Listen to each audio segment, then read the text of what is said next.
Wow. Here we go. Gary Owens with Ringo Starr and Doug Thompson in the studio, coming to you live by satellite, taking your calls at 1-800-423-TALK. That's a toll-free number, good anywhere in the United States except California. In California, dial 1-800-262-TALK. We're going to take a few more calls in just a moment here, but we have a Beatle update from Doug.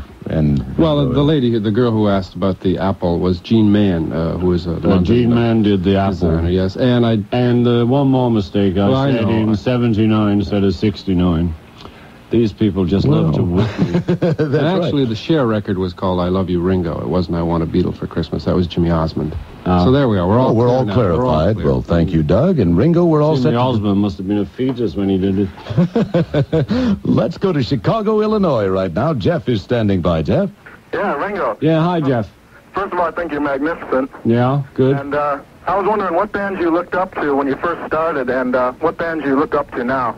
Well, when I first started, mainly, it was Ray Charles, Little Richard, and as we said before, Johnny Ray, Frankie Lane, all those people. Nat King Cole. Yeah. I mean, it can go on forever. Yeah. And right now, I think my favorite group right now is Culture Club. I just love the guy's voice. Fantastic.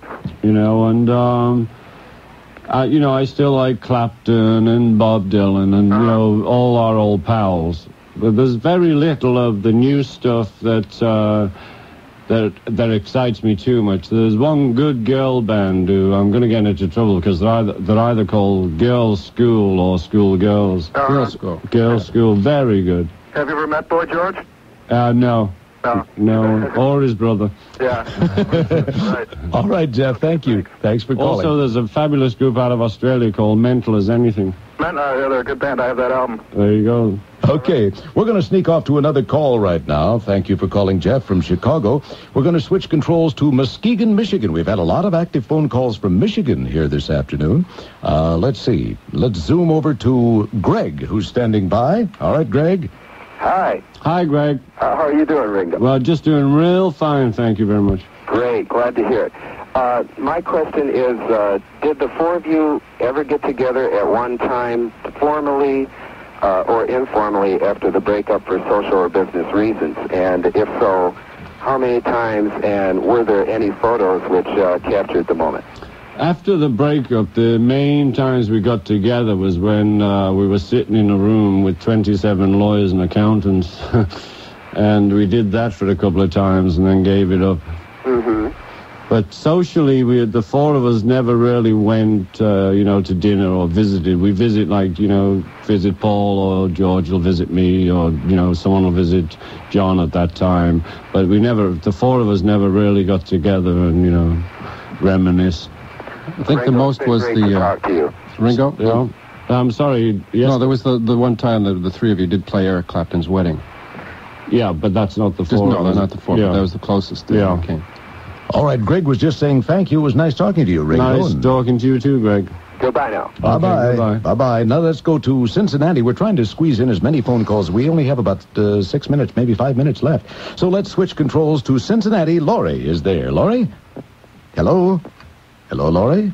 Laurie. Oh, no, there we are, of course. Hello? Hello, Laurie. Can you hear me? Yes, we can. Ringo, it's a pleasure to be able to...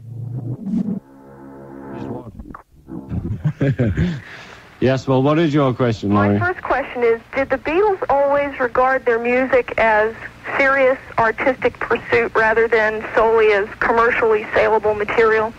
No. It was commercial, it was very important, and it was the best we could do. And it was fun.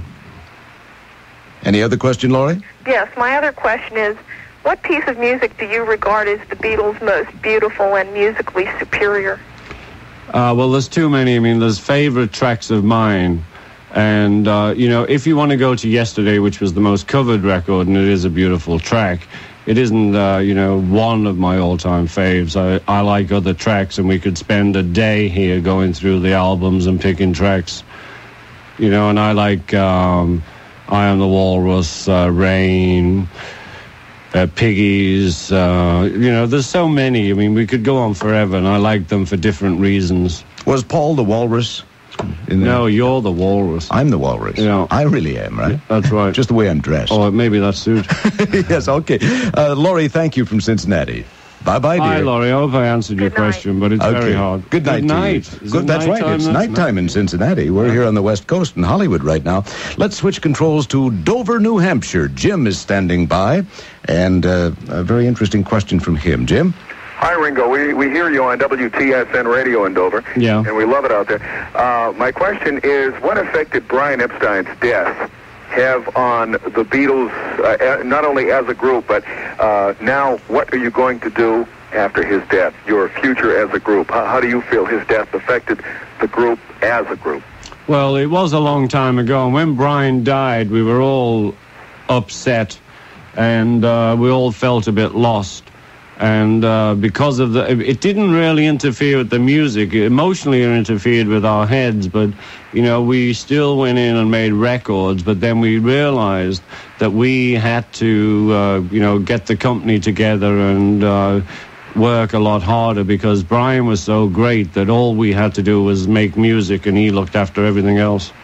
Excellent. I'll let you go. I know there's more people. Thank you very much. Nice talking to you. Okay, nice talking to you. Good night, Jim. Now let's go to Sherman Oaks, California. David is a question for Ringo right now about assignments, I do believe. Is that right, David? That's right, Gary. Ringo? Yeah. Hi, David. Hi, Ringo. Hi, David. I wanted to ask you, how did you work out the arrangements with your band, the Beatles? Well, we were buskers. Buskers is the same in America. None of us could... buskers. What's buskers? Well, buskers are people who can't read music, and we'd start with a melody, and we'd work it out from moment one to try and get it somewhere. And when we got it to where we thought it was at the best place we could get it to, then we'd record it. Did, say, whoever wrote the song assign you, tell the others how to play it, or what? Yeah, at the beginning, whoever wrote the song was like the leader of the band, but if anyone came in with a better idea, that was okay too. No one, no one's ego was so big that because they wrote it, that if anyone else came up with a good idea, they wouldn't take it. That's great. Okay, well, thank you, David, very much. We're going to have to zoom as quickly as we possible. Good night to you. In Torrance, California, Pieda. I hope I'm pronouncing your name correctly. Is that right? Yes. All right, what question for Ringo? We have only about 30 seconds left. Okay, I'd like to know which was his favorite Beatle movie that he did, as a motion picture. Well, we only did two, and that was Help and Hard Day's Night. And out of both of them, I think Hard Day's Night was my favorite. It was great. I met Victor Spinetti last night at the Los Angeles Beatle Fest. Yeah? Well, if you go back again, give him my regards and ask him what he's doing there. Okay. I just want to say, I love you very much, and I've been trying to get through all afternoon. Well, you did get through, my dear. Yes, and I love you. I love you, too. You're such a wonderful human being. Okay. Bye-bye, dear. Bye. Well, the time has just zoomed right along, and, of course, where has it gone? I don't know. We've come to the end of a real broadcasting event. Well, we have. Why don't we just keep going? I think we should. Networks clear the way. We've decided to take over for the next 24 hours. We'll probably have to get off because the Jeffersons are coming in. The Gumby reruns are on. Ringo, for the past 26 weeks, of course, we've been fascinated by your recollections of what it was like from a Beatles point of view, and judging from the phones and the mail, I think everybody is delighted to hear that Ringo's Yellow Submarine, now this is the big news, ta-dum, will return next year. Only if I give permission. Well, that's true. We haven't asked Ringo yet. And once again, Tom Rounds is not laughing. With our producer, Yes, he is, and a wonderful man. We'll relive those magical days when the Beatles... Over and over again. ...were the greatest show on earth. Yeah. Listen for the return of Ringo's Yellow Submarine on the ABC Radio Network. Doug, thank you very much. Yes, thanks Thank you, for both your answers. Yes. And and Gary, I'd like to thank you. You made it very easy and very nice. Well, thank you, Ringer. It's fun. It's fun. Let me just. And I'd like just to say goodbye to everybody out there in America. All right. Let me officially do this now. Good night, Harry. Good night. Good night, Harry, wherever you are. You've been listening to a 20-year anniversary celebration of the Beatles. Ringo's Yellow Submarine was produced for ABC Watermark by Tom Rounds. Tom Rounds. With Doug Thompson. Doug Thompson. Rick Liebert. Corinne Baldessano. Oh, you got it wrong, too. Andrew Vogel, Terry Tretta, and Jeff Bauer. This is the ABC Radio Network. Here, let's all dance, shall we? Okay. Okay, Barbara, join in with us. Here we go.